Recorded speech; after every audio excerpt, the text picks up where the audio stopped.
Alright folks, Mike KV7 here.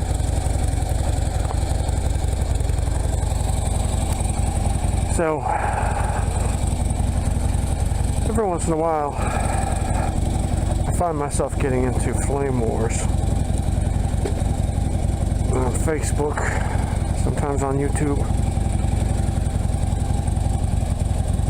It usually ends with me blocking somebody.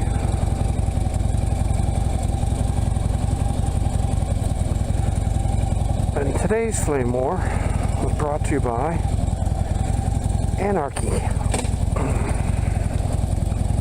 Alright, so what's anarchy, right?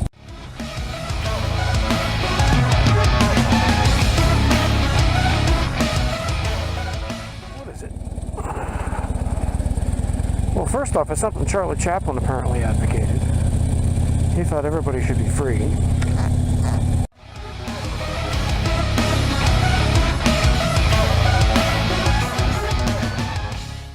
So that little quote of his turned into a meme. And it was on the Free Thinking Society of Asheville's Facebook page. So, having studied political science, I am familiar to a certain extent with the philosophy of anarchy. And I don't agree with it. So I posted on there, I would much prefer the relative tyranny of a representative democracy to anarchy. And then, of course, standard responses. So you'd rather be a slave then? You're a moron. So, apparently I'm a stupid slave. I didn't realize I had chains on me. Apparently I do, and I can't see them. So today I'm going to talk about why I don't like anarchy. First of all, anarchy is not the total absence of any government or rules. Not in the classical sense. Anarchy is the absence of a state, or if there's a state, the absence of a singular ruler of that state. So picture the United States without a president. And so the basic philosophy is this: you don't need to have all of this government on you in order to be happy, to live a good life. And the examples that are pointed to as these halcyon days of utopian society, the agrarian-based communities of the 1700s, the 1800s, even way back before the Norman invasions of England in 1066, and these are considered to be the utopias of the past. Free of shopping malls, living in close-knit communities. So here, see, the premise itself is problematic because, first of all, you had a smaller population back then, a much less complicated society, simple societal structures. Women had no rights. There were no minority rights. Women were property.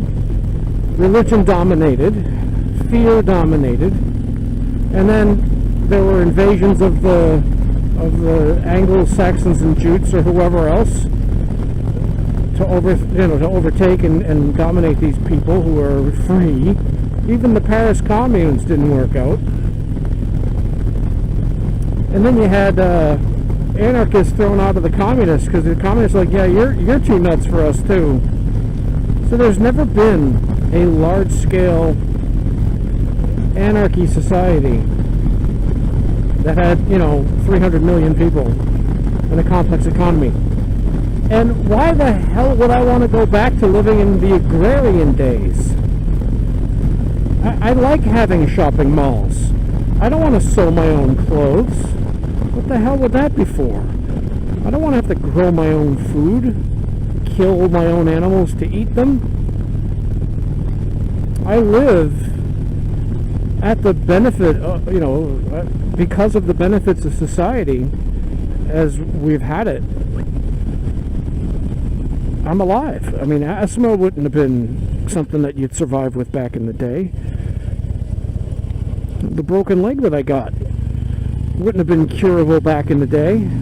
It would have amputated that shit. Infant mortality was sky high, and the life expectancy was 40. You want to go back to those days? And other countries, if we suddenly became an anarchy, doesn't mean everybody else is going to be. What's to stop China from bombing the shit out of us? See, anarchy doesn't work because anarchy is not human. Anarchy presupposes that we're all going to be all happy, hunky-dory, tree-hugging hippies. And that ain't the case. If you study any bit of history, you know that. History has always been the strong oppressing the weak. And the only time that we've actually avoided that, to a limited extent, I will grant you, is through democracy. Representative democracy, like the republic we live in, where you have people who represent you, and there's a list of rules that people shouldn't be breaking, and of course they break them, and it's messy, but it's better than anarchy. Unbelievable. It's a hippie philosophy of young people.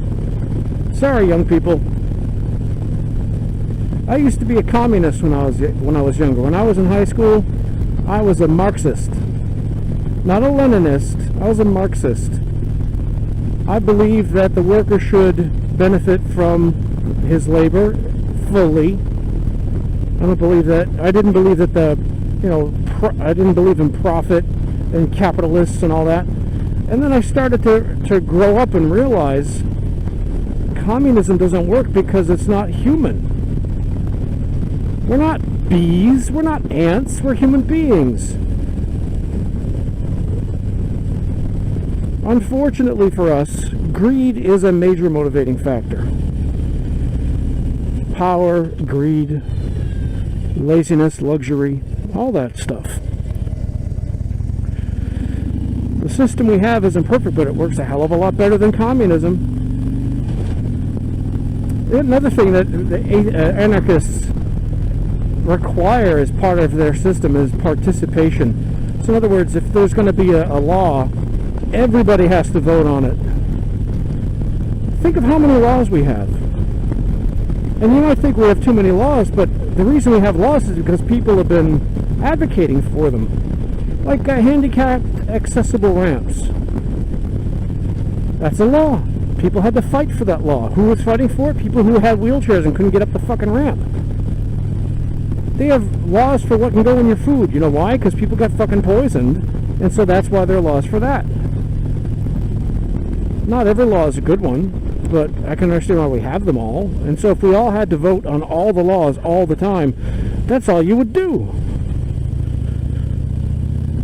That's why you vote for a representative. And if he doesn't vote for the thing that you want him to vote for, then you vote for the other guy.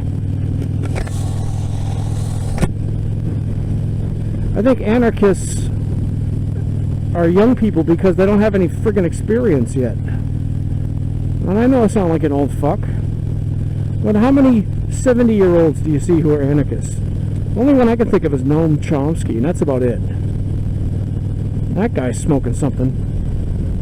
He could talk for an hour and say nothing. I used to love him, the manufacture of consent and all that. Turns out he's a prick. In linguistics, he's a giant prick, and I know people who know him, and I've heard the stories. He's a prick. And does that make his arguments less valid? Yeah, it does. It does. He's a linguist. What the hell is he doing talking about general society anyway? Idiot. So anyway, I'm anti-anarchy. I'm for the United States Constitution.